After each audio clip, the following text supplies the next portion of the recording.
আসসালামু আলাইকুম রহমতুল্লাহ বরকাত।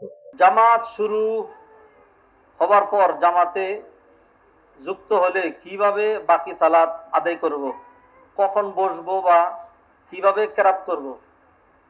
ও প্রশ্ন তো লম্বা করে ফেলছেন। আপনি ইমাম সাহেবের সাথে যেইটুকুন পাবেন সেইটুকুনি সামিল হবেন।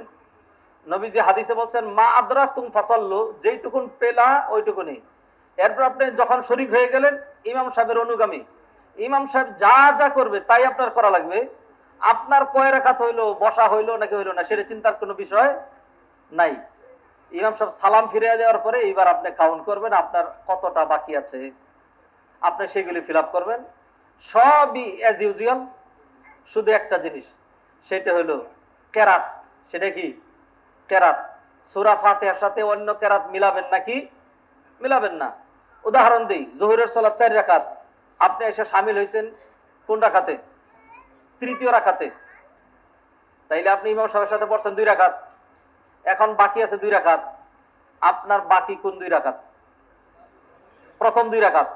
তাইলে এটা আপনি কাজা করবেন। তাহলে প্রথম 2 রাকাতে সূরা ছিল, সূরা পড়বেন। এটা হলো একটা মত।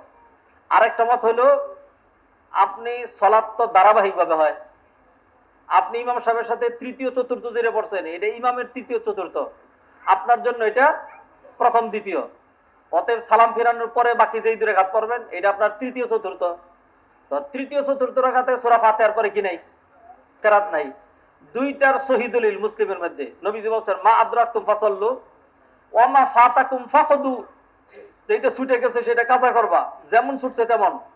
আর একটা হলো ওয়া মা ফাতাকুম ফাআতিম্মু, আর যেটা ছুটছে সেটা পূর্ণ করবা।